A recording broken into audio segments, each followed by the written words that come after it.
Hello, bruvs. We're back with the Memoirs of Bridget Hitler, edited by Michael Unger, an illustrated copy by Duckworth. Duckworth. I don't know if there was an other edition or not, but I've only seen this edition. I've never looked for another. It's a 1979 book, which historians have called Bullocks, which is exactly why I'm reading it. 8. Well, mother, Pat continued, you might have supposed I'd be satisfied now that I was getting twice as much money, but Uncle Adolph's words started me thinking, what did he mean when he said I was keeping bad company? Pat thought over all the people he knew. It was a long list because, as I mentioned before, he was invited everywhere. He always had his pick of 3 or 4 dinner parties on any given day, and often had to decline half a dozen weekend invitations. It was true I had met some pretty questionable characters, Pat told me, that they were members of Adolph's intimate circle. And anyway, you may be sure that I didn't go around with them. Take a man like Karl Ernst, for example. He used to be a waiter. He was a great friend of Uncle Adolph's and the head of the Berlin SA until 30th June. Very tall, always well groomed, and too good looking. When he was given Berlin as a present, it went to his head. He was crazy about cars, bought 6, the most expensive kind, and never paid for them. He made the rounds of the cafes every night, always with young boys. One time I met him. He was with a boy nicknamed Peppo, his friend, both drunk. Ernst kept fooling around with his gun and finally shot a big wall mirror into a mass of splinters. Glass all over the place, but they didn't dare say a word. Ernst didn't leave until much later, and then only to keep Peppo from making up to a man named Vogel, who came in with another of Ernst's boyfriends. A former dress designer became Ernst's adjutant. Vogel was pretty awful, too. One of those big fellows, all soft, fat, and 3 chins. He had a magnificent country place with a swimming pool, where he kept open house for his boys. Every guest room was supplied with large bottles of the most expensive French perfume. Then there was the Reich sport leader, von Schammer and Austin. Von Schammer und Austin, pardon. He was another of Adolph's functionaries who hung around the night spots, particularly the Customary Cafe. After one bottle of champagne, he had to play the piano, no matter where he was or who was playing. If there was a piano, he couldn't be stopped, until he fell off the stool senseless, and in summer he'd always take off his uniform coat and sit around in his braces. He spent most of his time with dancers, actresses, sports people, and the lower kind of riffraff. The licentiousness of Uncle Adolph's inner circle is well known. At weekend parties, he's usually the only one to stay sober. Goring is a morphine addict. Rom is a homosexual. Lay is a chronic alcoholic. But Adolph never objects to what they do on moral grounds. Instead, he finds their carrying on a good foil for his asceticism. It was impossible that Uncle Adolph was referring to that sort of thing. Although I knew or had known most of these people, they were his friends, not mine. As Pat paused to light a cigarette, I thought of how dulled one's perceptions became to shocking things. When we in England had first heard about the goings on of Adolf and his cronies, it had seemed pretty sickening, but then, as one thing piled on another, we began to take this subhuman society for granted. It had been necessary for me to hear these incidents from the mouth of my son to renew the shocked impression their nastiness had originally made on me. I suppose one always thinks of perverts, sex maniacs, and murderers as living in other places. It is almost inconceivable to think of them as being in daily association with your own family. But Pat was speaking again. I thought of asking Director Berlitz what might have been meant, but insisted, but hesitated after Uncle Adolph's remarks, even though I felt sure he had spoken with the intentions of making me suspicious. At that time, I had a room in the Lutzingerstrasse, which I was sharing with cousins Leo, Aunt Angela's son. He knew everyone I did. I asked him which of my so innocent friends he thought Adolf meant. He means me, Leo said. You're crazy not to have thought of it. Adolf has no scruples about the morals of his friends. No, it's not the Berlin nightlife. It's my company he's complaining about. Thinking over it now, Pat continued, I realized Leo was right. He was my bad company. Uncle's hint, translated into plain English, meant keep away from Leo and his affairs. Leo's story, as Pat related it to me, was as follows. It begins on 20 September 1931. Leo was in Linz teaching school when his mother, my sister-in-law, Angela Robel, telephoned him from Munich that Geely had committed suicide. Completely shocked by this tragic news, Leo had no reason for doubting his mother's statement. Angela then told him that she was coming to Vienna with the coffin and asked him to catch the train to Linz. They could then go to Vienna together. And there's Geely with her brother Leo and the dog. Leo, grieving for his beloved sister, went to the railroad station at Linz to meet his mother and help her fulfill her sad errand. As he waited for the Vienna train, the first doubt began to torment him. Why was his mother going to bury Geely in Vienna when they had lived for years in Munich? Her adoring Uncle Adolf also lived in Munich. Then why transport her body across the border into Austria? Still greater doubts assailed Leo's imagination when the burial ceremony, arranged by his mother, included full Catholic rites. An impossibility in the case of suicides unless the church judged the victim's mind was clouded. Only one exception had been made when Rudolf Habsburg killed himself. The church granted special permission for his interment with full rites, but only after old Franz Joseph had begged for the privilege. After the ceremony, Leo sought out Peter Pont, who had officiated, and requested an explanation. The priest replied, My poor friend, if your sister had committed suicide, I could not have performed the ceremony. You must be content with this. More I cannot tell you. For Leo, the solution of this minor puzzle was not difficult. Geely had not committed suicide, and his mother intended to keep it a secret. But the greater riddle remained. To clarify this mystery, Leo got leave of absence from his teaching job in Linz and went to Munich. The terrible suspicion that had seized on him was becoming an obsession. Knowing his mother would never speak, he must seek information elsewhere. Living on the scant returns of tutoring, Leo pursued his quest by accident, encountering Dr. Fritz Gerlich, ex-chief editor of the Münchener Neuest Nachrichten. Dr. Gerlich, a fervent Catholic, had created a new weekly, Der Geredweg, the right way, with only one aim, to combat Hitlerism, which he recognized as a deadly menace to the Catholic religion.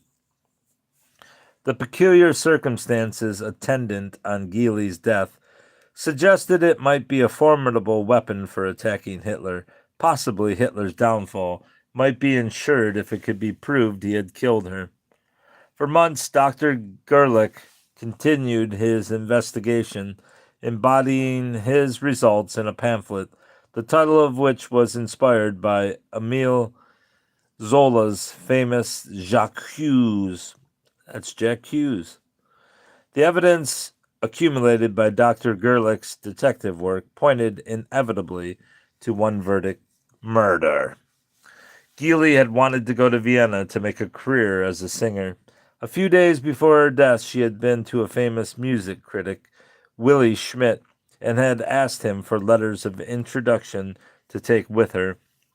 In Schmidt's affidavit given to Gerlich, he states that Geely had given as one of her reasons for wishing to go there a desire to free herself from the molestations of her uncle, which was Hitler. Another affidavit is that of the police captain who visited the Prince Regentstrasse apartment and had questioned Josephine Bauer, the housekeeper. His judgment was that Adolf Hitler was in the apartment at the time the fatal shot was fired. Although Adolf stated officially that he had left to go to Hamburg, Gerlich established that he had postponed his trip and remained all night in Munich. The proprietor of the Bratwurst Glachel restaurant, Herr Center, furnished an affidavit to the effect that Adolf had come to his restaurant with his niece and remained there until nearly 1 o'clock, occupying a private room on the first story. In this statement was also noted the fact that Adolf was slightly intoxicated as a result of drinking beer, an extremely unusual practice for him. And here's Fritz Gerlich, editor of Der Garadweg, killed in Dachau concentration camp. Gerlich, in the resume of his pamphlet, reconstructed the crime. According to him, the rest of the night passed as follows. After Adolf and Geely left the restaurant, they returned to the apartment at about 1 o'clock. Happy to find himself alone with her, Adolf renewed his advances, which Geely opposed. During the discussion, he threatened her with the service revolver he habitually wore. Certainly, there was a struggle, and during it, a shot was fired. One of the most interesting views of this pamphlet, to my mind, is that Gerlich gives no credence to the story told to Pat by Mamie that Geely was pregnant. Gerlich's opinion is that this version was invented by Hitler's accomplices with the object of providing the public with a credible motive for suicide. That Angela, Geely's mother, consented to spread this story is an interesting sideline on the hold Adolf has over her. When Leo got hold of Gerlich's pamphlet, he immediately made contact with him at Munich and learned many details he had not previously known. Gerlich claimed that Göring undoubtedly did nearly as good a job in hushing up the affair as he had in the famous camouflage of the Reichstag fire. His stormtroopers successfully prevented any public clamor by stifling all press comments, and of course, appropriate means were devised to silence witnesses. Another friend of Hitler's denounced by Dr. Gerlich was the Bavarian Minister of Justice, a seasoned party member named Franz Gertner, who helped force a definition of the mysterious death as suicide over the protestations of Glaser, the public prosecutor. The assistance was the third to have been rendered to Adolf by Gertner. When Adolf was sentenced to 8 years in 1923, Gertner had arranged for him to be released on parole, an impossibility for anyone previously sentenced. Then, too, according to German law, Adolf, since he was Austrian, not German, could have been deported had not Gertner helped him to remain. The pamphlet shed a clear light on Adolf's decision to send Geely's body to Austria for burial. It was to avoid the exhumation which would inevitably follow, the reopening of the case. When Adolf became chancellor, he brought Geely's body back to Germany. It now reposes in Berchtesgaden in a magnificent sarcophagus which doesn't bear her name. Dr. Gerlich's pamphlet was placed in Hindenburg's hand a few weeks before the fateful 30 January on which Hitler was appointed chancellor. But the course of the Nazi juggernaut was not to be stopped by one man's crime, murder. A few days after Adolf's accession to power, Leo told Pat Dr. Gerlich was arrested, to be permanently silenced in the 30 June bloodbath, which unquestionably had for one of its objects the erasing from the record of the Fuhrer's sins.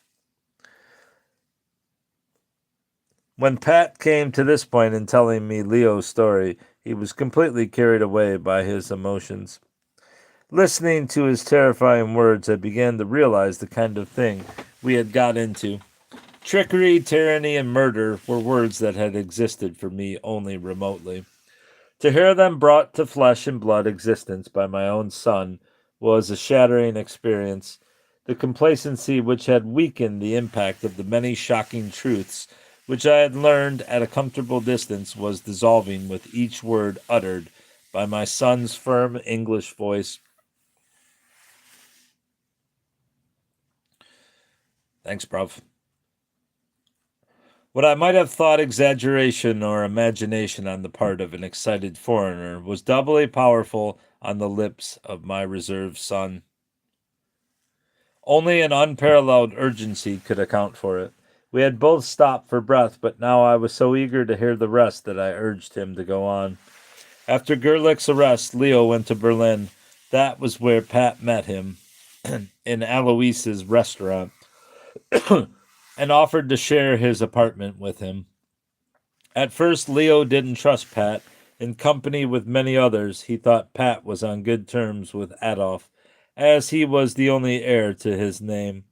But after Pat had confessed his troubles to Leo and repeated his conversations with Geely, he took Pat into his confidence.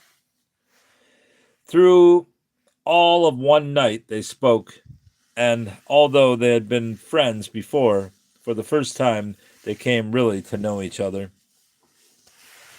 Leo told Pat I could think of nothing except my poor sister Geely and what Adolf did to her, and after I talked with Dr. Gerlich, I was more than ever convinced that I had to do something.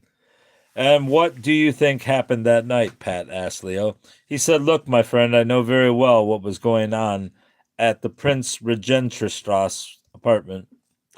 Geely was killed with a revolver. In that apartment, there was only one, Adolf's. He had used it more than once as a threat against me, too. I will tell you only one incident.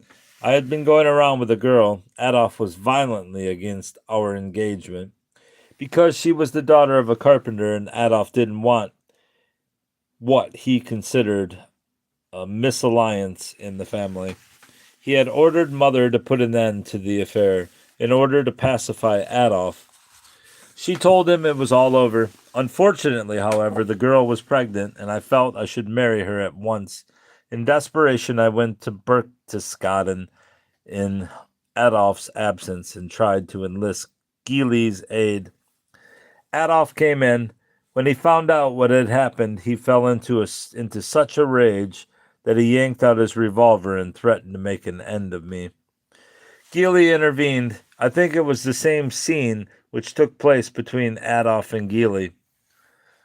And don't forget that Center said Adolf had been drinking beer. He wasn't himself. Even one glass was enough to make him tipsy.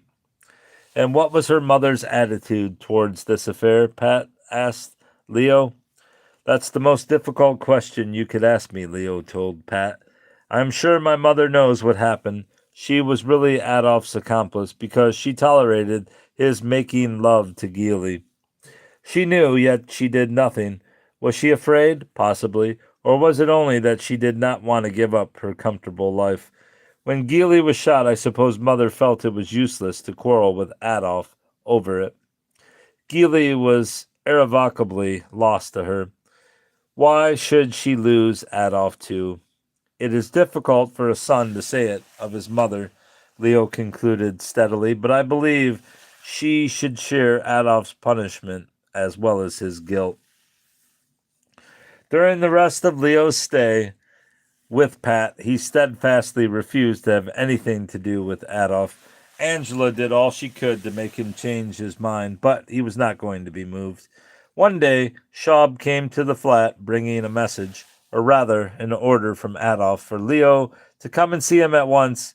Leo's reply was a flat statement. I refuse to speak with the murderer of my sister. Pat said it was quite a scene. Schaub turned and stared lengthily at Pat, as though to say, "You'll be sorry for this." But Leo was in such a white-hot fury, there was no question of quieting him. Schaub left precipitately. Precipitately.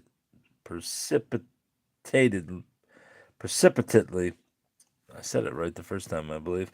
"But what do you mean to do?" Pat asked Leo several times.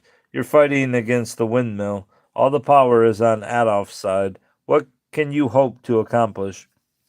Leo replied, "I am a fool, I know. Even if I could kill Adolf, it wouldn't bring my sister back, but I can think of nothing else. My aim is to bring him before an independent court and accuse him of murdering her. If you think that's possible, you're crazy," Pat told him. "Perhaps I am only one, but you are another against him. Tomorrow there may be 5, and in a year?" Pat, who had been recounting the story to me so vividly that I felt almost as though I had been present myself, fell silent, his expression thoughtful. "Then where is Leo now?" I asked him. "I don't know what happened to him, Mother. One day he told me he was going back to Austria. He had heard that Schuschnigg had also made researches on the subject of Geely's death for his dossier on Adolf. I didn't hear anything more directly, but someone told me he was shot by the customs guard as he was about to cross into Austria. But he wasn't killed. They took him to a Salzburg hospital. A month later, someone broke into his room and killed him.